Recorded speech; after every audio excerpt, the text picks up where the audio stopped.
Entonces vamos a hablar ahora en esta segunda parte de la boca, faringe, laringe y tráquea.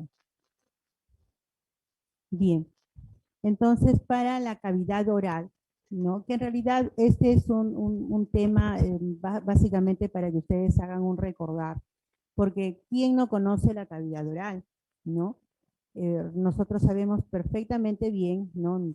Conocemos nuestra boca, ¿no? Es fácilmente distinguible y cuando nosotros evaluamos a nuestro neonato, pues también lo primero que hacemos también es hacer la evaluación de la mucosa oral, ¿no? Entonces diremos pues que la boca es la primera parte del tubo digestivo, aunque también se emplea para respirar. Hay muchos neonatos que hacen respiración eh, por la boca, más que nasal es de tipo bucal. La boca está tapizada por una membrana mucosa y está limitada por las mejillas y los labios, ¿no? Entonces, miren ustedes acá, tenemos, ¿no? Esta parte de la cavidad oral. El techo de la cavidad oral está formado por el paladar, que consiste en dos partes, que es una parte ósea llamada paladar duro, ¿no? Que ya lo habíamos mencionado en las diapositivas anteriores, que forma parte de los huesos maxilares superiores y también los palatinos, ¿no? Tenemos acá el paladar duro. Y otra llamada paladar blando, que se encuentra justo inmediatamente por detrás, ¿no? O velo del paladar, que está formada por músculos pares recubiertos de mucosa. La parte que está detrás, ¿no? Ustedes ven en esta parte, que es la parte tangencial, vemos acá una imagen un poco más directa. Tenemos aquí el paladar duro y luego tenemos la parte del paladar blando. Toda esta zona liberada que se llama úvula.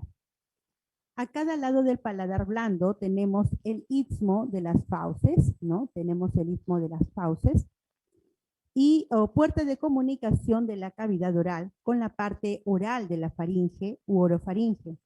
Por su parte anterior, la cavidad oral se comunica con el exterior, ¿no? O sea, toda esta parte delante de toda la placa dentaria se encuentra en comunicación con la parte exterior por la abertura de la boca, ¿no? Esta parte anterior, que comúnmente se llama vestíbulo, ¿no? Y una cavidad, tenemos la cavidad oral, empecemos. El vestíbulo, que va por delante de la dentadura o de toda esta parte de las encías, la cavidad oral propiamente dicha, inmediatamente por detrás tenemos el istmo de las fauces. También forman parte anatómica de esta estructura los pilares faringios, glosopalatinos y faringopalatinos. El paladar blando, como ya les había mencionado, esta zona del paladar blando y el paladar duro. Y la primera parte del esófago. Forma parte de las estructuras óseas del maxilar superior e inferior. Luego tenemos aquí la lengua, que es una estructura muscular, como ustedes bien saben, que está sostenida por uniones con los huesos hioides, ¿no? Que es hacia la parte de atrás. La lengua, que ocupa casi toda la cavidad bucal, está sostenida por los huesos hioides, que vienen, ustedes ven, lo pueden ver aquí, ¿no? El maxilar inferior y el etmoides, así como del paladar blando y paredes de la faringe.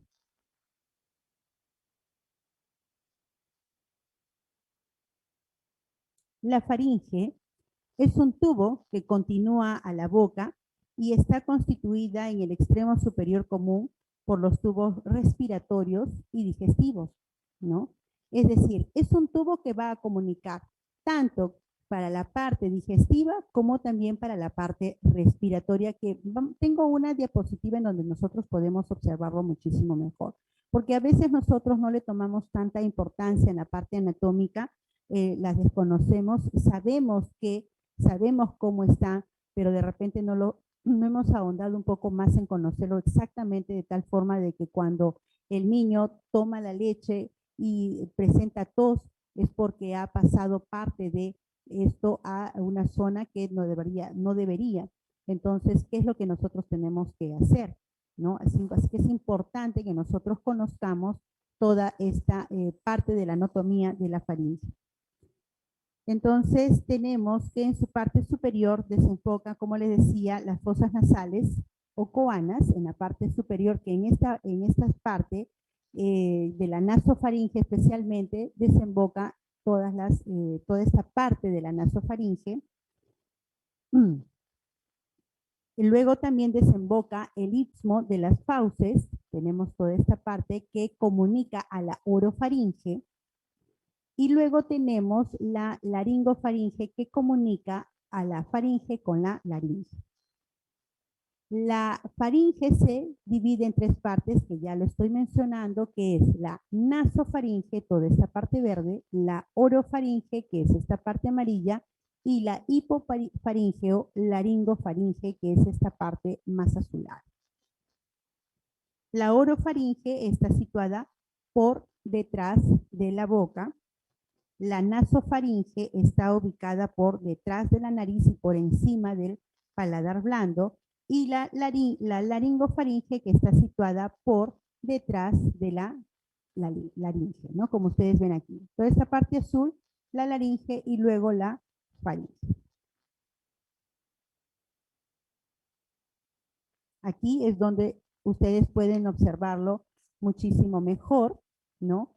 Tenemos esta faringe que de repente nosotros pensamos, bueno, ¿no? O sea, se continúa, yo paso los alimentos y pienso y digo, bueno, sí, tenemos este tubo faringio que va a comunicarse detrás de la boca, pero ¿cuántos de nosotros sabíamos de que la faringe tiene tres partes y que empieza desde la zona nasal? Está ubicada desde la porción posterior de la nariz y todo este tubo, ¿no?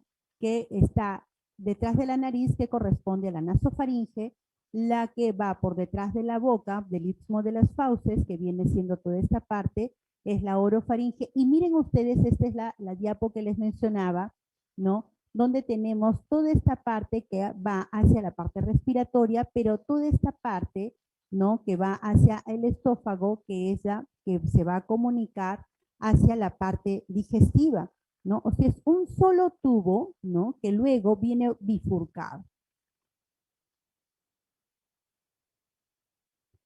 Luego tenemos la laringe. Es un órgano especializado que se encarga de la fonación. ¿Por qué? Porque aquí se encuentran precisamente las cuerdas vocales, ¿no? Está localizada, miren ustedes, la laringe está localizada entre la laringofaringe y la tráquea. Y es una parte esencial de las vías aéreas, ya que actúa como una válvula que impide que los alimentos que uno va a deglutir puedan pasar hacia la parte respiratoria, ¿no? Su esqueleto está formado por 9 cartílagos, unidos entre sí por diversos ligamentos de tejido de tipo cartilaginoso. 3 cartílagos son impares, tenemos la tiroides, que está por este lado, ¿no? El cartílago tiroides, el cartílago cricoides, ¿no? Y luego tenemos la epiglotis. El cricoides, que se encuentra por aquí, ¿no? Tiroides, y luego el cricoides, ¿no?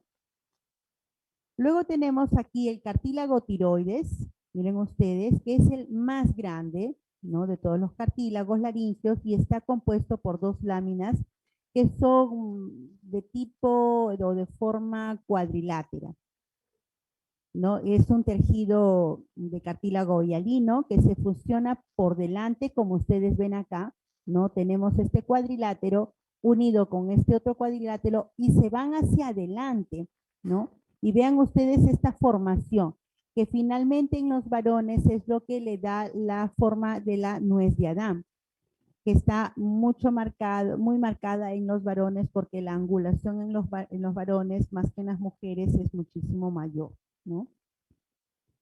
Luego tenemos el cartílago cricoides, que es el más inferior de los cartílagos laringeos y tiene una forma de anillo de sello, ¿no?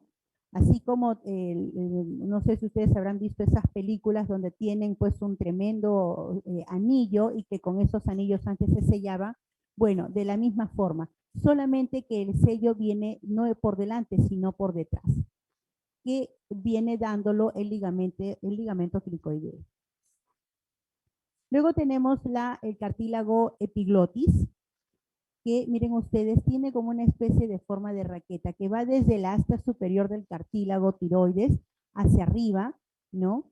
Y luego tenemos aquí esta formación azul que viene ya siendo la epiglotis propiamente dicha. Tiene como base el hueso hioides, ¿no? Y luego esta va a dar la entrada a la laringe. Su borde superior es libre y forma el borde superior del orificio laringio. Su borde inferior está unido, como ustedes pueden ver, al cartílago tiroides. Luego tenemos los cartílagos aritenoides, que son dos. En cada uno de ellos se inserta un ligamento que forma parte de la cuerda vocal que está más hacia la parte no superior. Los cartílagos curniculados y cuneiformes son también cartílagos pares. Estos están formados por cartílago elástico. Estos cartílagos se aproximan cuando se cierra el orificio de entrada a la laringe en el momento de deglutir y que nosotros cuando deglutimos, nosotros podemos sentir, ¿no? Ese cierre. De tal forma que cuando se cierra, no es posible de que el alimento pueda pasar, ¿no?, a la vía respiratoria. Es prácticamente un seguro que nosotros tenemos con la laringe. Ahora, en el interior de la laringe, la cavidad o el interior se extiende desde el orificio de entrada a la laringe hasta el borde interior del cartílago cricoides, en donde se continúa con la tráquea. Tenemos aquí la tráquea, que queda dividida en tres partes, dos pliegues superiores y dos pliegues inferiores, ¿no?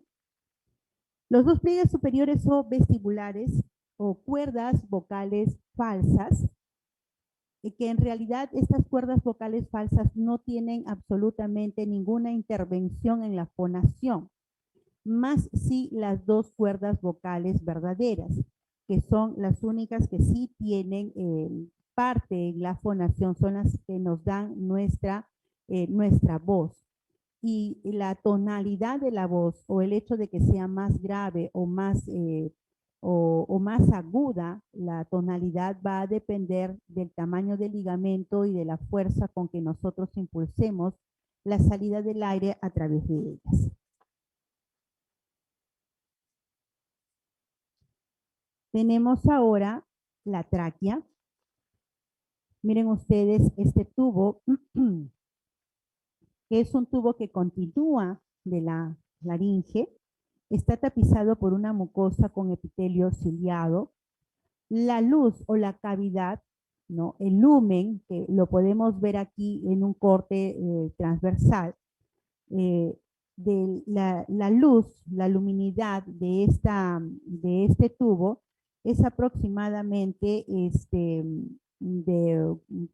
un neonato aproximadamente de 5 mililitros, en cambio en un adulto aproximadamente de 8 a 10 más o menos, como lo vamos a poder ver un poco más adelante.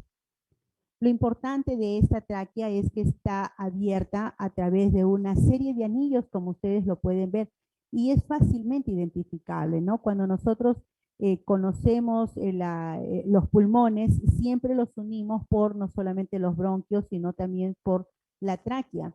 Y esta tráquea que es la que cuenta con todos estos anillos, que tienen forma de C. Miren ustedes aquí en el corte, tienen esta forma de C o de omega, ¿no? Termina y que esta C además no está hacia a la parte de adelante, sino más hacia atrás, ¿no? Termina a nivel del ángulo esternal y de la cuarta vértebra torácica, pero termina a nivel de la cuarta vértebra torácica en los adultos, a nivel de la cuarta o quinta vértebra, como también lo vamos a ver un poco más adelante. Pero en el neonato, en el prematuro, esta termina en la primera vértebra. ¿ah? El arco o callado de la aorta en un principio es anterior a la tráquea y luego se coloca a su lado izquierdo. Vamos a ver ahora cuáles son las diferencias anátomo-funcionales y endoscópicas entre la vía aérea del niño y la del adulto, que es importante que nosotros lo sepamos, porque antes no teníamos mayor diferencia, ¿no? Como les mencionaba, un niño es un adulto en miniatura y por lo tanto, bueno, se le trata como tal. Pero hoy que conocemos que hay diferencias marcadas, es importante conocerlas porque en función de ellas, como les mencionaba, hacemos un mejor tratamiento. Entonces veremos que tenemos diferencias en la nariz, el velo del paladar y la epiglotis. Los neonatos tienen narinas estrechas. De eso no nos cabe la menor duda.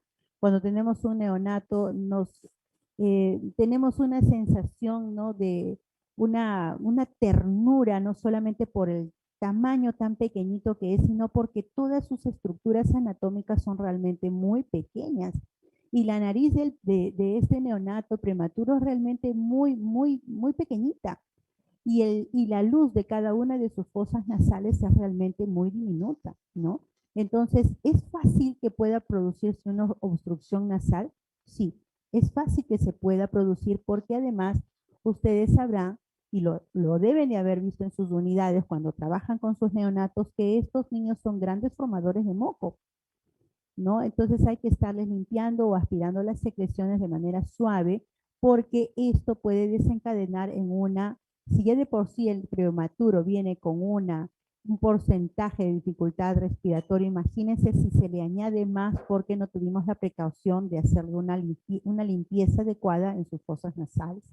Entonces puede desencadenar dificultades respiratorias y también problemas en la alimentación. La epiglotis se encuentra en una posición más alta, muy cerca del paladar blando, lo cual favorece la respiración nasal siempre que éste sea en un neonato un poco más nacido a término, porque generalmente los prematuros tienden un poco a abrir la boca y casi la respiración es bucal. En los niños, la epiglotis, como ya lo habíamos mencionado, tiene forma de C o de omega, que es proporcionalmente más larga y más proximal. Los tejidos de fijación son más laxos y sobresale de la laringe en un ángulo de 45 grados. Miren ustedes esta imagen, porque con esta imagen nosotros podemos entender un poco mejor el diámetro, ¿no? El diámetro de la zona traqueobronquial, ¿no? En un niño es aproximadamente el diámetro de 5 milímetros, a diferencia de la del adulto, que puede ser de 8 a 10, ¿no? 10 vamos a ponerlo como un estándar. Pero ¿qué pasa si el niño, imagínense ustedes, le hacen una intubación endotraqueal? Pero el neonatólogo no tiene tanta experticia y de pronto le pone le trata de poner otra y otra vez, entonces está lastimando toda esta zona. Y al lastimarse toda esta zona empieza a haber ya ciertas reacciones y una de ellas pues ya la presencia de los edemas, ¿no? O la formación de secreciones. Por eso es que inclusive los neonatólogos que hacen intubación endotraqueal solicitan que la aspiración de secreciones, porque el niño está con la boquita abierta, con el tubo endotraqueal a colocarse, con la hoja del laringoscopio fría. Ese niño no puede tragar las secreciones. Y de hecho, un prematuro difícilmente traga con tanta facilidad las secreciones que un neonato a término. Entonces, le sumamos el hecho de que ya tenemos el edema. Le sumamos el hecho de que tenemos secreciones en el tracto respiratorio. Es fácil que este niño pueda respirar con todas estas circunstancias por las que está atravesando. Definitivamente no. Por eso es importante que cuando se le va a colocar un tubo endotraqueal sea un neonatólogo experto el que lo coloque. Y nosotros en nuestras unidades en muchas ocasiones hemos discutido y hemos peleado porque, claro, los residentes están en etapa de aprendizaje y ellos quieren colocarlo, pero también nosotros tenemos que ser muy realistas y ver de que un neonato prematuro tan lábil, eh, tan expuesto y que puede pasarle una serie de situaciones adversas, le tenga que colocar a alguien que no conoce, que no lo sabe, que no lo puede hacer, que se pone nervioso, que se le cae una cosa, que entonces, lejos de ayudar a esta criatura que ha sido madurado, que está esperando ese tubo endotraqueal para colocarle el surfactante, imagínense, yo le voy a aumentar todo esto, le disminuyo la, eh, toda esta, eh, toda esta circunferencia, ¿no? Su radio se lo voy a disminuir por la presencia de, imagínense ustedes, definitivamente este niño no va a prosperar nada bien. Su evolución no va a ser favorable.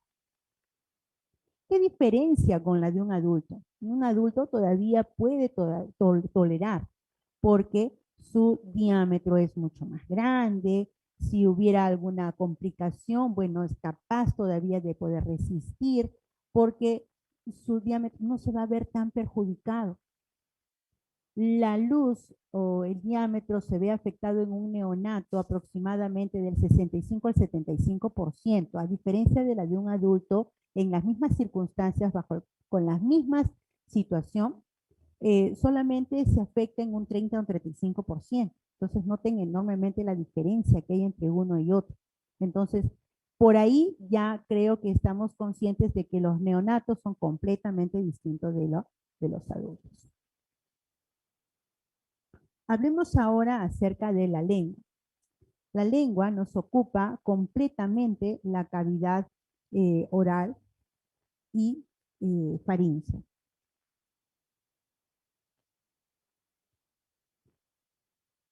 Al ser esta lengua más grande, hace que fácilmente pueda obstruir la vía aérea, ¿no? Eh, a diferencia de un adulto que ya pues es una musculatura ya un poco más delimitada, en el neonato no. Como las cavidades orales son pequeñas y los músculos de la lengua son un poco más grandes, prácticamente lo ocupan todo. Y de hecho, inclusive hay ciertas dificultades, inclusive cuando ustedes pueden ver en el tema de la succión, de la deglución, porque la lengua la lleva casi toda hacia atrás, ¿no? Ese es el problema cuando el niño tiene que succionar, deglutir y respirar, porque hablamos acá solamente de la parte respiratoria, pero como está en constante comunicación con la parte digestiva también no es ajeno mencionarlo, para que ustedes puedan tener mucho cuidado en el momento en que este niño empieza ya a succionar, a deglutir, porque es importante darle el espacio suficiente, el tiempo suficiente para que también el niño pueda respirar adecuadamente. Solamente cuando el niño respira, deglute y succiona y gana peso haciendo las tres actividades interdependientes por su cuenta, entonces no hay problema, ¿no? Estamos garantizando de que este niño se está volviendo cada vez más competente. Y sabemos que todo esto, que no es un tema de este curso, pero que ya se ha mencionado en cursos anteriores, el niño puede lograr empezar a hacerlo a partir de las 32 o 34 semanas. Entonces es importante que ustedes conozcan este dato también porque de esta forma nosotros podemos saber qué hacer con cada uno de estos niños en las diferentes etapas de vida gestacional. Luego tenemos el tejido linfoide. El tejido linfoide o las adenoides, ¿no? Forman parte del tejido linfático que rodea la faringe y que en conjunto se denomina anillo de Waldeyer. Está constituido por tejido linfático que va desde la base de la lengua y cuando nosotros abrimos la lengua vemos, ¿no? Las amígdalas que les decimos, ¿no? Y cuando esas amígdalas se inflaman, ¿cuántos de nosotros, madres de familia, hemos tenido nuestros niños con las amígdalas inflamadas y han tenido que ser intervenidos, ¿no? Entonces, saben ustedes entonces bien dónde se ubican estos tejidos, estas amígdalas. Los neonatos tienen muy poco tejido linfoide en la vía aérea superior. Las amígdalas y las adenoides se desarrollan normalmente durante el segundo año de vida y generalmente van a alcanzar su máximo tamaño entre los 4 a 7 años de edad. Por eso es que es muy común que en esta edad es que se produzcan estas intervenciones quirúrgicas, ¿no? Para finalmente alcanzar su involución. Cuando no ha habido mayor problema, mayor compromiso, mayor infección, las amígdalas no le han ocasionado mayor problema, entonces esta es involución. La vía aérea superior del niño puede estar ocupada en gran proporción por el crecimiento del tejido linfoide. Puede ser causa de obstrucción, incluso producir síndromes de apneas obstructivas cuando éstas se inflaman, provocando alteración en las actividades diurnas del niño, hasta producir complicaciones como también el retraso del desarrollo, hipoxemias intermitentes, hipertensiones pulmonares o insuficiencias cardíacas por la circunstancia de que está obstruyendo este desarrollo respiratorio. Miren ustedes aquí estas amígdalas completamente inflamadas. Este es un niño más grande porque ustedes pueden ver, ¿no?, las piezas dentarias, ¿no? Pero para que ustedes conozcan la ubicación del tejido linfoide, las amígdalas, y estas, mire, tan comprometidas acá. Y miren acá el compromiso respiratorio, porque acá por detrás del istmo de las fauces podemos ver que la abertura que va a comunicar hacia la faringe, o que está con compromiso de la faringe inclusive, tiene un diámetro pero bien reducido. Esta criatura definitivamente no puede deglutir, va a ser candidato seguramente a que le coloquen una sonda. Bueno, es decir, definitivamente acá si ya no se le corrige a tiempo a esta criatura, definitivamente el compromiso va a ser muchísimo mayor. Hablemos ahora de la laringe. En el neonato, la laringe está localizada a la altura del cuerpo C1 en el neonato, ¿no? En el neonato, porque ya habíamos mencionado que en los adultos está ubicada más hacia la C4, C5. Y la glotis se relaciona con la mitad del cuerpo de esta vértebra. En el menor de 8 a 10 años, la laringe tiene una forma como un cono truncado. No sé si lo tengo por acá. Sí, aquí lo tengo, ¿no? Miren ustedes, en el adulto es más de tipo circunferencial, a diferencia del neonato, que es más como un embudo, ¿no? Tiene una forma cilíndrica en el adulto, y en cambio en el pequeño, en los neonatos, es más de tipo de embudo, ¿no? Y miren ustedes lo que les mencionaba. Esta es una radiografía de un neonato y acá tenemos, ¿no? Acá se podemos ubicar la C1, por debajo ya la C2, C3, pero en el adulto, miren, inclusive está la forma de las vértebras, ¿no? Que son fácilmente distinguibles. Las vértebras son más de tipo horizontalizadas, a diferencia de las del adulto, que son un poco ya más en forma diagonal, ¿no?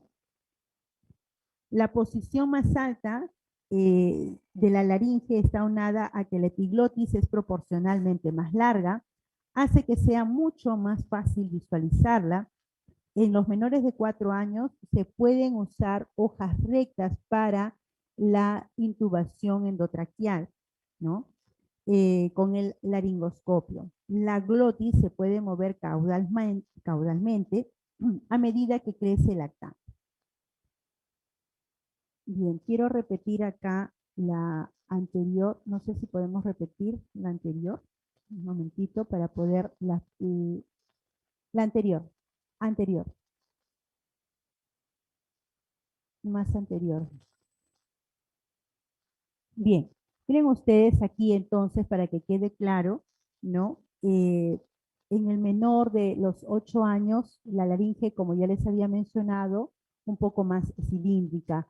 Pero acá lo más importante es, miren ustedes la forma, porque a la hora que se hace la intubación endotraqueal, esto es precisamente lo que nosotros podemos ir ya observando. ¿no? Cómo se va abriendo en estas cuerdas vocales, ¿no?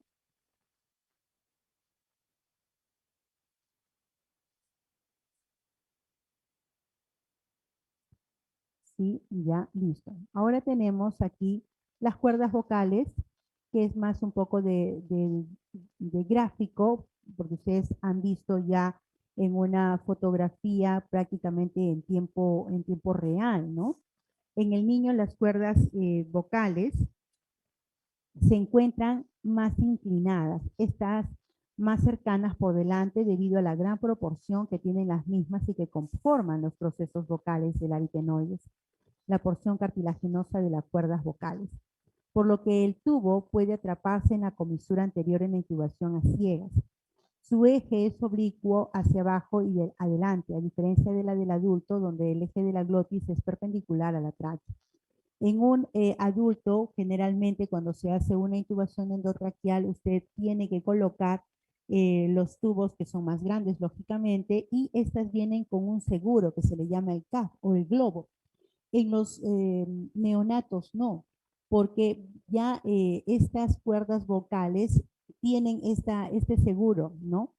eh, nos van a permitir no requerir este CAF, ¿no? Normalmente usamos tubos endotraqueales del 2, 2.5, 3, 3.5, 4, pero estas no vienen con CAF, no vienen con ese seguro, porque ese sello lo da precisamente este cierre en las cuerdas vocales.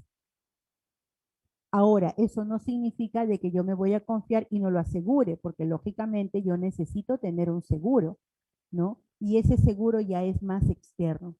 Yo voy a utilizar una esparadrapo especial para poder asegurar.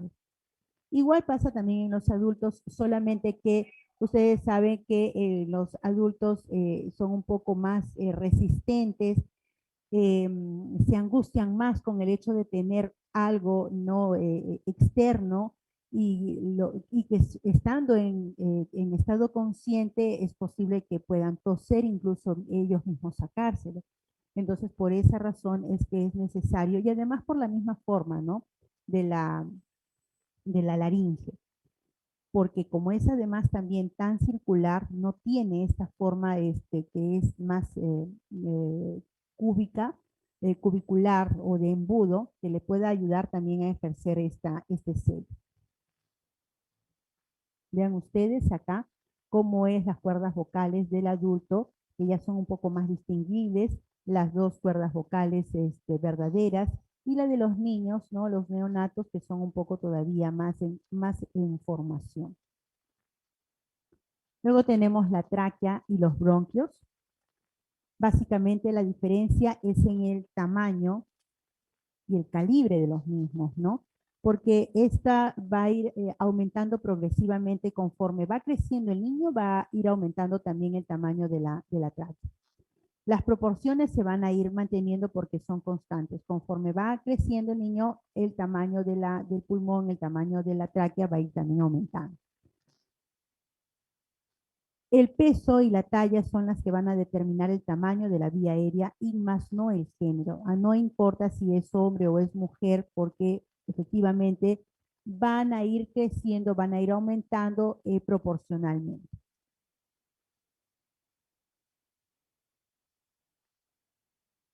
Quiero compartir con ustedes esta imagen porque aquí podemos ver la tráquea, ¿no? Cómo se bifurca. Y importante aquí es cómo ustedes pueden distinguir el diámetro de la misma en un recién nacido, en un niño un poco más grande, en un lactante, en un niño ya un poco más grande de 12 años. O sea, tenemos acá una tabla bastante completa que va desde el recién nacido, 6 meses, 1, 2, 4, 6, 8, 10 y 12 años. Entonces, para mencionarle, porque cómo van a ir creciendo, porque ya alcanza su máximo hasta los 8 milímetros de diámetro, que es a partir de los 12 años de edad, como ustedes bien lo ven aquí. Y a partir de ahí en adelante se mantiene prácticamente el diámetro, el calibre de esta tráquea. Y la longitud, empezamos con una longitud realmente pequeña, y para hacerse un poco casi a los 10 centímetros, de longitud de la tráquea. Hablemos ahora acerca de las características pediátricas en la vía aérea. Tenemos que el aparato respiratorio inicia su función con la primera inspiración. Cuando el niño sale al ambiente extrauterino y cuando empieza su inspiración es cuando ya está empezando a funcionar todo su sistema respiratorio.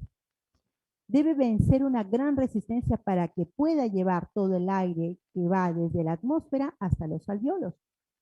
Y es una resistencia importante, sobre todo cuando hablamos de un prematuro. Recordemos, porque ya se los he mencionado, que la nariz en los niños después de la glotis es el lugar con más resistencia en el paso del aire. De ahí que es importante mantenerla limpia, mantenerla despejada, libre de secreciones, permanentemente estar haciendo la valoración de la misma para evitar cualquier obstrucción que pueda dificultar el pasaje del aire. El fenómeno ventilatorio parte a través de una fosa nasal muy pequeña. El orificio nasal de un neonato y sobre todo el prematuro es realmente muy pequeñísima, muy diminuta. Con una mucosa nasal inicialmente poco vascularizada y con los cilios que son escasamente desarrollados, tenemos que son incapaces estos prematuros, estos neonatos, de ejercer una funcionalidad como un neonato a término o como un niño o como un adulto, porque no son capaces de entibiar, humedecer o filtrar efectivamente el aire que están inspirando. En la cavidad nasal nos vamos a encontrar con cornetes que son inmaduros, poco vascularizados, poseen respuestas vasomotoras débiles a los cambios de temperatura. Por eso, cuando este niño está dentro de la incubadora, debemos proporcionarle un ambiente térmico neutro capaz de garantizar que no va a ejercer tanto esfuerzo para poder entibiar, para poder humidificar. Inclusive aquellos niños que están en fases ventilatorias, estamos con responsabilidad de brindarle una fase ventilatoria bien, ¿no? Bien organizada, bien establecida, con una temperatura adecuada, con un porcentaje de humedad adecuado también.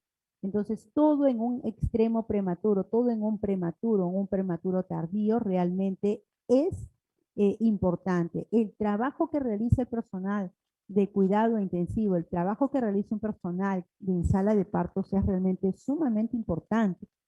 No estamos llevando un neonato que nació al azar, no, estamos llevando un neonato que puede ponerse mal por su proceso respiratorio en cualquier momento. Así es que el personal debe de estar realmente competente, capacitado, preparado, y qué mejor si es especializado. Cuanto más especializado y cuanto más práctica tengan en las unidades, entonces se van a hacer muchísimo más competentes. Los lactantes inicialmente son respiradores nasales exclusivos, hecho que favorece la lactancia, ¿no? En un neonato recién nacido a término no tiene mayor dificultad porque puede hacer sus pausas respiratorias, puede deglutir y respirar y succionar de una manera competente. El neonato prematuro no lo sabe hacer. Este neonato sabía, porque ustedes me dirán, pero hay reflejo de succión a las 28 semanas, yo lo he escuchado en alguna ponencia, sí, efectivamente, yo misma lo he mencionado. A partir de las 17 semanas de gestación, este niño ya tiene reflejo de succión presente. Estudios ultrasonográficos han demostrado que los niños, y ustedes mismas véanlo por internet, y ustedes lo conocen, lo saben, porque lo han visto, han podido identificarlo a través de estos estudios ultrasonográficos, ecografías de 3D, de 4D, donde vemos a los niños succionando su dedito, succionando su piecito. Y esto ocurre a partir de las 17 semanas de gestación. Y a partir de las 25 semanas este niño ya está deglutiendo el propio líquido amniótico. Así es que este niño cuando sale a la vida extrauterina ya sale con conocimiento previo. El niño no aprende a succionar afuera, el niño se hace más competente afuera para succionar mejor, para deglutir mejor, pero sobre todo para fortalecerse con la respiración. Y esto se va a ir ganando progresivamente. Ahora, ustedes me dirán, sí, pero el niño menor de 28 semanas, de 34 semanas, de 32 semanas, que nosotros esperamos que succione y degluta a partir de las 32 o 34 semanas, no lo hace bien. En efecto, no lo hace bien, porque es un niño todavía prematuro, es un niño inmaduro, es un niño que no está fuerte, no tiene todavía sus huesos fuertes, no tiene sus musculaturas fuertes, todavía tiene que reacomodarse nuevamente y vencer todas estas dificultades que ya tiene de por sí fuera en el ambiente extrauterino, en la incubadora. Entonces todo eso le va a jugar en negativo, pero no es que el niño aprenda, no, el niño está haciéndose más competente y es importante que cada una de nosotras en nuestras unidades fortalezcamos esto y solamente lo vamos a hacer cuando hacemos un buen trabajo en lo que es lactancia y la administración de la dieta y la observación sobre todo también de la parte respiratoria, que es en este momento la que a nosotros nos compete. La faringe de los niños destaca por presentar las trompas de Eustaquio, que son más horizontalizadas. Estas favorecen la diseminación de procesos infecciosos hacia el oído. Y ustedes han visto, ¿no? Que es muy común. De hecho, por ejemplo, cuando nosotros tomamos algo y de pronto estamos con un dolor de oído, es porque definitivamente hemos tomado mal de repente nuestros alimentos, ¿no? O de repente nos quedamos dormidos. No sé si ustedes han tenido esto, porque ya casi cuando uno pasa de los 30, 35, 40 años, es un poco que se le queda como que todas las secreciones ustedes ya no las tragan, sino que se quedan, ¿no? En toda esta parte de la parte superior de la boca.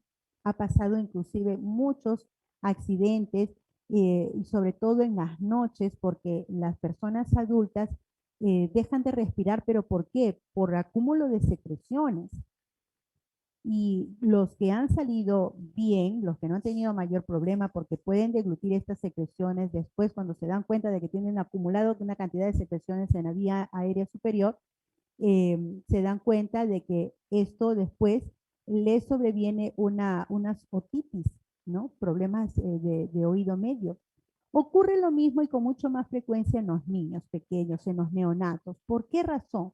Porque no les damos bien la leche. Hay algunas instituciones, cuando alguna vez tuve la oportunidad de hacer esta supervisión, eh, qué grande es la responsabilidad de la enfermera, no solamente en la administración del medicamento, en ver que no haya agua en los corrugados del ventilador mecánico, en ver que la temperatura, o sea, no, la enfermera de UCI neonatal, la enfermera de sala de partos, tiene que realmente ser muy, muy intuitiva, estar valorando todo, ¿no? Pero además también ser mamá, ¿no? Hay muchas enfermeras que no son mamás y que, bueno, hacen su experiencia con los neonatos que tienen a su cargo, pero hay que ser también un poco mamá. Y cuando usted es mamá, le da a su hijo de lactar, ¿no? En los brazos, bien, o por lo menos bien sentado. Pero ¿qué pasa si yo le pongo la tetina directamente a la boca y el niño está completamente horizontal? Va a haber mucha afección de estas trompas de Eustaquio. Y las consecuentes problemas de otitis media, ¿no? Por compromisos del oído, son muy frecuentes cuando no se sabe dar bien la leche. Espero sinceramente de que esto ya sea una situación que estemos mejorando, pero hay algunas instituciones, y se los digo porque yo lo he visto, ¿no? Que el personal, porque tiene tantos pacientes, entonces va poniendo los biberones uno a uno, a uno, a uno. Entonces eso no puede ser posible, ¿no? Yo como personal responsable tengo que organizar mis tiempos y tengo que darle a cada uno como corresponde. Lo que es de a cada uno, pues hay que dárselo en su justa medida, ¿no? Como el reflujo de la leche, dichas estructuras, porque también pueden ocurrir, sí, también pueden ocurrir por reflujo, ¿no? O por vómito, durante el proceso también de la alimentación es posible encontrar también este tipo de infecciones por reflujo. Actividad que debe de ser realizada en una posición lo más vertical posible, como les mencionaba, para evitarnos este tipo de situaciones. Aquí vean ustedes el bebé, miren la trompa de Eustaquio, ¿no? Que va muy horizontalizada, a diferencia del adulto, ¿no? Que ya más bien es un poco más diagonal. Entonces, tenemos diferencias importantes entre un adulto y un neonato, sí. Ya ustedes lo están viendo con todos los diagramas que se les está mostrando. Además, ustedes seguramente bien lo saben, pero es importante que nosotros los conozcamos, lo reconozcamos y trabajemos en función de todo esto que estamos viendo y revisando para poder, como repito, brindar una adecuada atención de calidad. La lengua del lactante no nos queda duda alguna de que es mucho más grande en proporción a la cavidad orofaríngea que la del adulto. Esta se obstruye con facilidad porque al ser tan grande va a obstruir la vía aérea con mucho más facilidad ante los cambios de posición. Por esa razón es importante que nosotros tengamos mucho cuidado en el momento de que hagamos la posición, el cambio de posición. Entonces, no estamos nosotros colocando de manera regular al decúbito prono, ¿no? Sobre todo si no lateralizamos bien la cabeza y nos aseguramos que el niño esté respirando o ventilando adecuadamente. Yo lo pongo en decúbito supino, lo lateralizo, ¿no? Derecho, izquierdo, y puedo, sí, no digo que no, no es que esté contraindicado, lo hacemos con menos regularidad, es lo que estoy tratando de decir, pero siempre que en esta posición de decúbito prona yo esté verificando que la cabeza esté en una posición lo suficientemente adecuada y que le permita al niño ventilar adecuadamente. Y si es posible que este niño esté monitoreado, esté con un pulso oxímetro, entonces pues tanto mejor, ¿no? Porque de esa forma también yo voy a ayudarme de todos estos auxiliares para poder verificar que el trabajo que yo estoy realizando es el más adecuado. La laringe de los infantes en posición cefálica tiene forma de embudo a nivel de la C3 y C4. Es la forma, ¿ok? Es la forma. Una epiglotis en forma de omega es más corta, angosta y angulada hacia el frontal, alejándose del eje longitudinal de la tráquea. Y así evitamos la aspiración de alimentos durante el proceso de alimentación. Las cuerdas vocales se pueden apreciar con una inserción baja en su porción anterior y una estenosis subglótica de carácter fisiológico. Vamos a simplemente a fijar un poco mejor la idea, ¿no? Acá tenemos, ¿no? El inicio de la tráquea, la laringe, cómo es, ¿no? La de los adultos y cómo es en los neonatos, ¿no? Un poco más circular y acá más de tipo de embudo, ¿no? Y bueno, con eso prácticamente hemos terminado la presentación de toda esta parte un poco tediosa, un poco dura, de la parte anatómica, siempre para todos los que estudiamos medicina, enfermería, resulta siempre un poco pesada, ¿no? Pero es importante conocerla y distinguirla porque hay cosas que de repente sí son un poco más manejables, ¿no? Y que son fáciles también de recordar.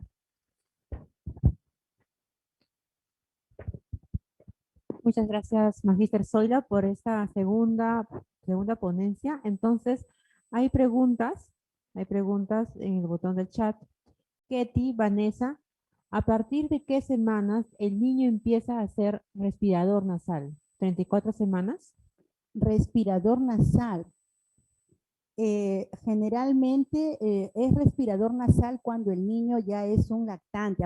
Yo considero a partir de las 37 semanas, siempre que el neonato haya nacido a término sin ningún tipo de problema respiratorio, porque vamos, o sea, hay problemas que podría tener un neonato. El que sea nacido a término no garantiza de que el niño tenga otras patologías de base, ¿no? pero si el niño no tiene ningún tipo de problema añadido, entonces es respirador nasal a partir de las 37 semanas. Antes de eso, es más de tipo oral, ¿no?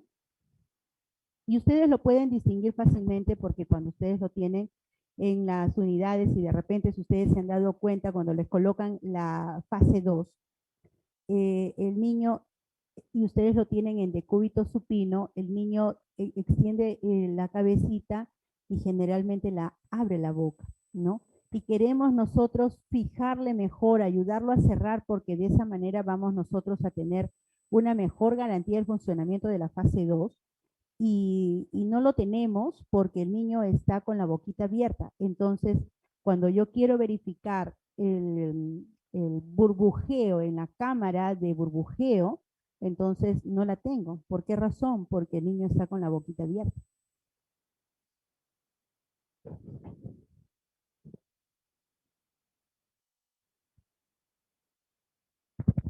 Y Lilian Correa da Silva, el decúbito prono, el ángulo de la incubadora es recto 15 o 30 grados. Ah, mira, qué interesante. Bueno, en realidad nosotros sí lo ponemos en un ángulo aproximadamente, sí, efectivamente, entre 15 a 30 grados.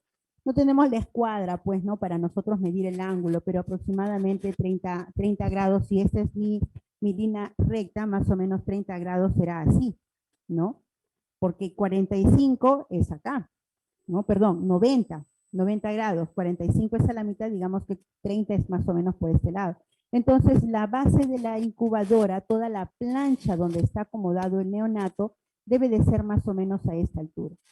Generalmente ya nuestras incubadoras, y seguramente ustedes deben de tener ese tipo de problemas, incubadoras ya tan antiguas, que ya prácticamente los ejes que sirven para poder subir y bajar y poner en determinadas angulaturas a los niños no les funciona. El Hospital Rebagliati tiene pues incubadoras que datan de la época desde que se creó el hospital. Entonces, tenemos que nosotros valernos de otros medios para poder buscar un ángulo adecuado. Ahora, me dirán, pero este niño se va a resbalar porque me va a funcionar como una resbaladora. Bueno, para eso nosotros ponemos los nidos, ¿no? Y ya aquí hablamos también ya de otro tema que forma parte del neurodesarrollo, ¿no? Pero para ayudar a que la posición pueda eh, cumplir un trabajo que pueda incidir en la parte respiratoria, le menciono de que sí, efectivamente la plancha tendría que estar en 30 grados, 15, 30 grados, y para que no se le resbale el niño, usted lo puede acomodar en un nido y buscar una contención adecuada que le permita al niño además también ventilar adecuadamente. Entonces creo que con eso usted podría ayudarse bastante bien. ¿Por qué dice no se usa tubo con CAF en neonatos y a partir de qué mes o peso se usa tubo con CAF? Bueno, no usamos tubo con CAF porque ustedes recuerden el diagrama que yo les puse, no sé si lo podemos poner, el diagrama donde teníamos el dibujo de los 5 milímetros y 10 milímetros. ¿En esa diapositiva? Sí, en la parte anterior creo que la tengo. Para que puedan ustedes entender, ¿no? Más anterior. De repente si la pones en chiquito si puedo ubicarla.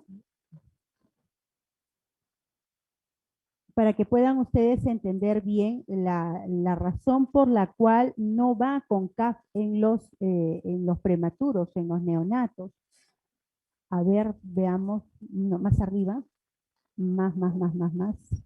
Ah, la número 12. 12. Ya. Miren ustedes, el tubo endotraqueal va a pasar a través ¿no? de toda la laringe y va a ubicarse en la tráquea. Si yo le pongo CAF a este tubo endotraqueal, voy a cerrar ya de por sí todo el diámetro de la tráquea, ¿no? En un niño, yo tengo este diámetro que es de 5 milímetros. Si yo le voy a pasar el tubo endotraqueal, yo le voy a pasar el tubo, pero este tubo no se va a quedar pegado a las paredes de la tráquea, sino que yo le voy a dar un espacio, ¿no? Para que pueda también producir cierta mucosidad, para que pueda tener una funcionalidad de esa tráquea. Si yo le pongo el CAP, ¿no? Si yo le pongo el globo, lo voy a sellar por completo y no lo necesito, no lo requiero porque definitivamente más bien lo que voy a hacer es entorpecer toda esta parte ventilatoria. Esa es la razón por la cual es importante además también que cuando ustedes vean que el neonatólogo, reitero, esté colocando el tubo endotraqueal, lo haga a la primera. No se puede estar permitiendo de que el neonatólogo no lo pueda colocar rápidamente y más bien va a dañar, ¿no? Una tráquea de un neonato es muy lábil y ya el solamente hecho de colocarle, abrirle la boquita con la hoja, ya le estoy lacerando, ya le estoy produciendo tensión y edema. Y eso ustedes lo van a poder verificar. Entonces, imagínense, una tráquea con edema y encima con CAF, creo que no corresponde. Tenemos otra pregunta, licenciada Carla Barazorda. Buenos días. ¿Hasta qué nivel anatómicamente llega la sonda de aspiración y en administración del surfactante a qué nivel llega? Bueno, a ver, empecemos. La administración del surfactante tiene que llegar generalmente el tubo endotraqueal, nosotros lo vamos a colocar de tal forma que quede en la tráquea, ¿no? Así es que este surfactante tiene que pasar hacia la tráquea. Para eso, nosotros tenemos nuestras sondas de aspiración de circuito cerrado, y de lo contrario, quiero decirles que con este circuito de aspiración de circuito cerrado me permite colocar a través de un anexo que tiene este circuito, colocarle la sonda que va a ir eh, cortada a nivel, va a ir cortada a nivel para que pueda colocarse, ¿no? Y que pueda quedar la punta justo al ras del tubo endotraqueal. Por lo tanto, si es un niño que pesa 1 kilo y yo le voy a aumentar 6 para la colocación del tubo endotraqueal, diremos que estamos fijando en 7 centímetros. Por lo tanto, yo debería de pasarle esos 7 centímetros para que quede al ras de la tráquea. Pero ojo, no solamente tengo el tubo endotraqueal, tengo también esta porción superior, ¿no? Que va conectado el circuito cerrado. Por lo tanto, yo le tendré que medir toda esta parte para poder sumarle y luego hacerle la introducción de la sonda que yo ya he cortado a medida y a través de ella es que yo voy a pasar el el surfactante. Ahora, con respecto a y miren, para esta administración de surfactante y para lo que es la administración de la misma, nosotros vamos a tener un taller más adelante para que puedan ustedes despejar todas las dudas. Hay un diplomado, un curso dentro del diplomado que habla específicamente acerca de cómo es la administración. Así es que eso no se lo pueden perder porque si yo se los demuestro ahora ya se pierde, ¿no? Pierde el encanto. Y bueno, y con respecto a la sonda de aspiración, pues exactamente, yo no debía de llegar a la cabina, ¿no? O sea, debía de llegar de tal forma de que no llegue hasta la carina que es justamente, pásame la parte final eh, de la, de las PPT. Una de las finales donde está la tráquea, no, más arriba, más, esa, ya, esa, ya. Entonces, miren ustedes, la zona donde se va a bifurcar los bronquios es una zona muy vascularizada y que puede provocar reflejo no solamente vagal, reflejo nauseoso, tos, ¿no? El solo hecho de colocarle la sonda a través, porque yo cuando tengo un circuito cerrado de aspiración, pues bien, ¿no? Porque yo lo puedo pasar a través de la tráquea, del tubo endotraqueal, y yo voy a irlo midiendo porque además esta sonda tiene una escala graduada y le voy a colocar exactamente la misma cantidad de centímetros que yo le estoy colocando en el tubo endotraqueal. No tengo por qué ponerle más, porque cuando yo le meto ese circuito cerrado, usted le puede poner todos los centímetros del cual consta, pero no se trata de pasarle y pasarle y pasarle y de pronto ya no estamos aspirando solamente la tráquea, sino estamos aspirando un lado del bronquio y ya no estamos aspirando, sino de repente ya estamos produciendo otro tipo de lesiones. Yo les digo a las colegas, ya tú no estás aspirando, lo que estás haciendo es producir o estás haciendo una biopsia. Entonces hay que nosotros tener siempre mucho cuidado. Miren ustedes aquí, en esta imagen, ya acá la tráquea está bifurcándose. Vean ustedes cómo se divide, no se va a dividir en estos dos bronquioles. Y esta parte central es precisamente la carina.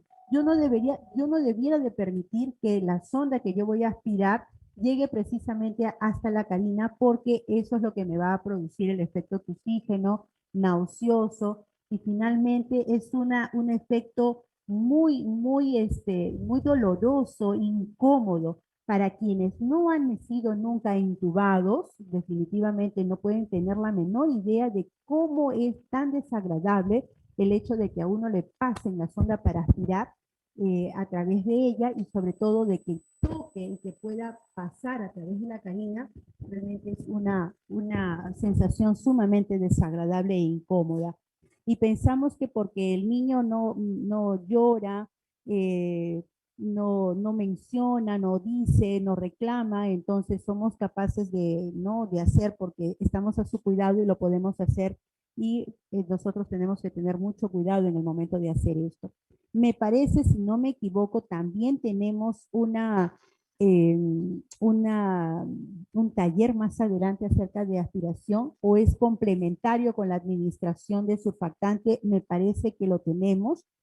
De lo contrario, pues buscaremos que brindarles también toda esa información a través de la plataforma. Dice, buenos días.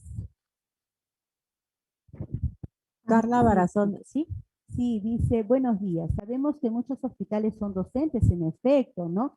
Así que a veces lo prueban primero la intubación entre 2, 3 veces. ¿Qué cuidados podemos tener ante intentos repetidos de intubación? Miren, sí, eso es completamente cierto. Es completamente cierto. Nosotros somos hospitales docentes, muchos. Un gran porcentaje de nuestras instituciones son docentes, porque salud es así, salud es netamente docencia al 100%, pero nosotros tenemos que tener mucho cuidado. Yo particularmente soy muy celosa con los pacientes que tengo a mi cargo. Entonces, hay un residente, hay un asistente.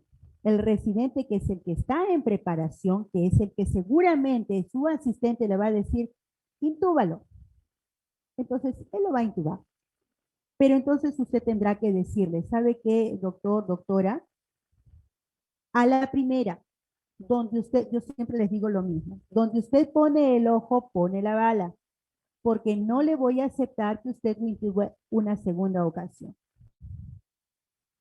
Bien, yo tomo el control en ese momento y tengo que hablar en ocasiones hasta fuerte para que puedan entenderlo. Nunca he tenido ninguna circunstancia de rechazo frente a lo que yo les menciono porque se dan cuenta de que yo estoy bajo el cuidado de ese paciente. Es mi preocupación ese paciente. Si está insistiéndole e insistiéndole e insistiéndole, eso es trabajo también de enfermería. Yo tengo que velar porque el paciente esté cómodo y se sienta bien. Necesita el tubo endotraqueal, sí lo necesita, pero eso no significa de que los neonatólogos residentes estén colocándole 2, 3, 4 veces. Definitivamente eso no corresponde porque además estoy completamente segura que usted ya no va a ver un procedimiento completamente limpio. ¿Y a qué me refiero? Porque usted va a empezar a ver sangrado. Así es que no es acaso preocupante. Ese niño tiene padres, ese niño tiene padres, tiene madre, tiene papá, tiene hermanos, tiene familia, que seguramente están orando muchísimo en su casa para que pronto se reintegren a su casa, a su familia. ¿Usted no cree que sería tan difícil y tan angustiante saber que un neonatólogo residente le estuvo intentando poner el tubo endotraqueal 2, 3, 4 veces y encima tuvo complicaciones durante la colocación? Entonces es usted quien tiene que decidir. ¿Sabe, doctor? Lo pone porque lo pone. Si usted no lo pone, no vuelve a poner sus manos. Y tiene que poner el asistente. Y ese proceso queda registrado dentro de sus anotaciones de enfermería. Tenemos que nosotros también actuar como abogadas de nuestros pacientes, ¿no? Porque de lo contrario, pues van a ser ellos, ¿no? Eso no les da derecho de hacer los procedimientos cada vez que ellos lo decidan hacer, ¿no? No sé si tenemos alguna otra consulta.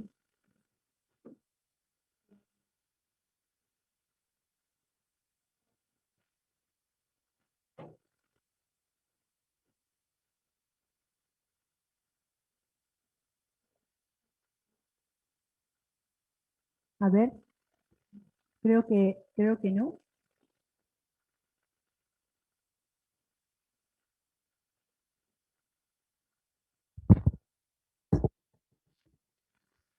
¿Cómo determinar el tamaño del jet? Ah, del TED, del tubo endotraqueal. Bueno, para eso hay una tabla, ¿no? Que tendríamos que compartirla, pero generalmente para los extremos prematuros nosotros ya lo tenemos grabado, fijado en nuestra memoria, ¿no? De tal forma de que para los extremos prematuros ya estamos sacando un tubo 2, 2.5.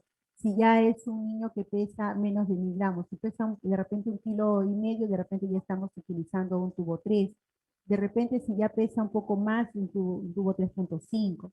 Entonces va a depender del peso y también de la edad gestacional. Tenemos un cuadro para eso, ¿no? Generalmente los tubos endotraqueales los manejamos mucho cuando hablamos acerca de reanimación cardiopulmonar neonatal, de tal forma de que eso va a ser motivo de poder ahondarlo un poco más, solamente para que lo puedas saber, Carmen Ramírez, eh, pero de repente en un curso donde hablemos específicamente acerca de la reanimación cardiopulmonar, nosotros podamos entrar un poco más en detalle. No sé si tenemos alguna otra consulta.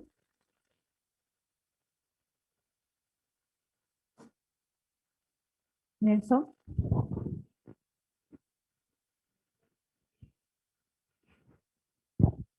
Creo que no hay ninguna otra pregunta. En realidad, cuando vamos a desarrollar todo este tema, ustedes van a encontrar cosas también muy novedosas. Hay muchas cosas en el aparato respiratorio en este diplomado que se van a ir complementando con otras, ¿no? O sea, ustedes van a poderse dar cuenta de esto, así como, por ejemplo, me preguntan acerca de los tubos endotraqueales, ¿no? Que eso es básicamente más para, como les repito, de la parte de reanimación, que me gustaría abordarlo un poco más minucioso cuando hagamos ese tema. Magíster Zoila, muchas gracias. Aquí tenemos Mariela, no sé si habrá respondido, si un neonato sufre constantemente de mosquitos. De moquitos. Moquitos, perdón, moquitos, ¿con qué es bueno hacer su limpieza de las fosas nasales? Bien, generalmente podíamos ponerle suero fisiológico temperado o tibio, no sé, bueno, si ustedes tienen goteros o microgoteros, ¿no? O de lo contrario, con la jeringa de 1 centímetro le ponemos una gotita en la abertura de la fosa nasal sin que llegue hacia la parte en la parte de atrás, ¿no? Y se moviliza, se realiza suaves movimientos a los costados del puente nasal y nosotros hacemos una limpieza que de repente no es necesario hacer una aspiración, ¿no? De repente solamente con una limpieza, con una gasita o con un apósito pequeño podemos retirar las secreciones nasales. En ocasiones esto no es suficiente, en ocasiones es necesario aspirar las secreciones. Y aspirar las secreciones con una sonda que sea apropiada, del tamaño adecuado. De repente, y antes que me lo pregunten, de repente podríamos utilizar una sonda número 6, que puede pasar fácil. Es como si le quisieran colocar una sonda orogástrica, ¿no? Pero le vamos a pasar simplemente una sonda solamente para aspiración, única y exclusivamente para la aspiración. Aspiramos secreciones y en muchas ocasiones, solamente con la aspiración de estas secreciones a nivel de las fosas nasales, con eso ventilamos muchísimo mejor. Y hemos observado inclusive niños que desaturando, bien colocada su fase ventilatoria 2, bien puesta su sonda a gravedad, hay un burbujeo bueno en la cámara de burbujeo, pero el niño no mejora. Y le aumento la FiO2 y le sigo aumentando, pero el niño no mejora. Y entonces estamos buscando qué pasa, por qué razón no está mejorando esa saturación. No tengo posibilidades de bajarle la FiO2. Y de pronto solamente con hacerle una suave aspiración de secreciones en las fosas nasales, con eso es más que suficiente y el niño puede mejorar. Entonces creo que esa sería una acción muy importante que nosotros tendríamos que tener en cuenta, ¿no? Ok, tenemos una pregunta más, licenciada, de Ketty Say. Los dos, buenas tardes. ¿También se podría instalar el TED con agua estéril? ¿Te refieres para poder ayudar a que el pasaje sea más suave? Katy y Zaire, confírmame si eso es lo que tú te refieres. Sí, bueno, no lo necesita, no necesita, porque algunos neonatólogos sí lo consideran y nosotros tenemos ya siempre nuestra ampolla de agua estéril para poder ponerle en la luz, en la parte externa del tubo endotraqueal, una o dos gotitas, pero en general el gran porcentaje de neonatólogos que colocan los tubos endotraqueales no lo requieren, muy escasos, ¿no? Pero en realidad el gran porcentaje, por no decirles el 95% de los neonatólogos no lo requiere, porque toda esta zona es completamente húmeda, así es que a diferencia de la del adulto, ¿no? En el adulto, dependiendo de la edad, inclusive usted encuentra pues tráqueas que son un poco menos irrigadas, con menos secreciones. En cambio, en el neonato sí es posible encontrar mayor cantidad de secreciones. Y tanto así que inclusive usted debe de verlo, que piden aspiración de secreciones permanentemente, ¿no? O sea, mientras está colocándose el tubo endotraqueal o mientras está buscando, ¿no? la entrada para colocar el tubo, le piden, por favor, el tubo de aspiración para aspirarle las secreciones.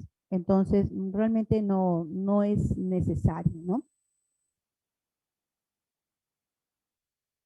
En los recién nacidos con labio leoporino y paladar hendido, ¿cómo podríamos ayudarle en su alimentación y en su producción de secreciones? A mí me ha ido muy bien. Hace poco he tenido un bebé precisamente con estas características.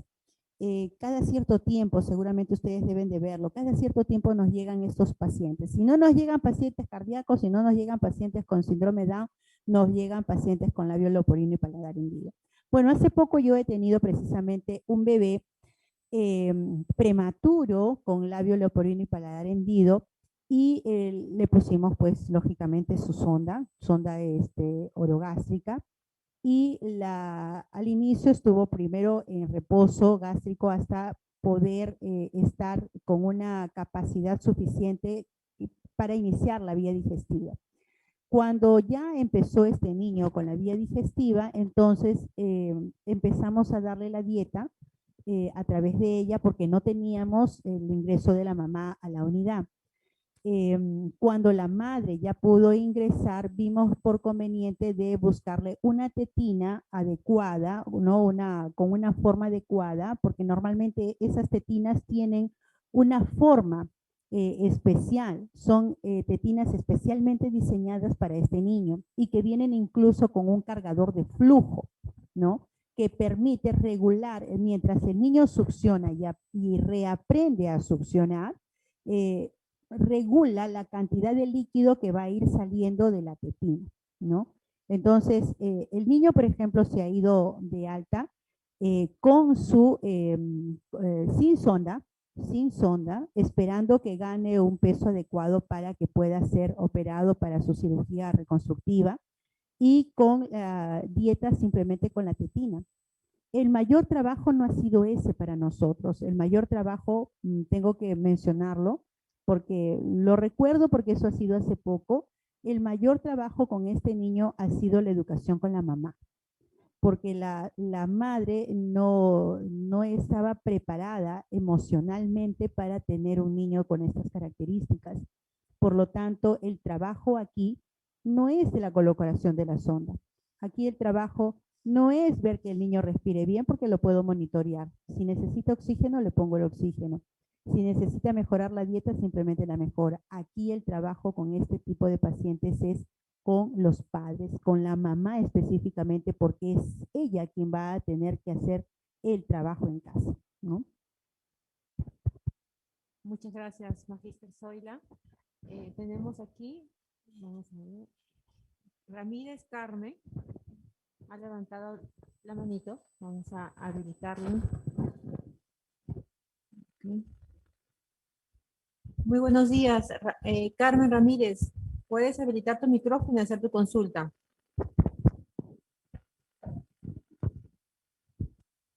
Carmen. Creo que he levantado para que ya que aquí esté presente. Bien, entonces, no viendo más consultas hasta el momento, entonces vamos a darnos un pequeño descanso, un pequeño break de 10 minutos para regresar con la Magíster Zoila y el taller correspondiente a este módulo 2. Entonces, son las 10.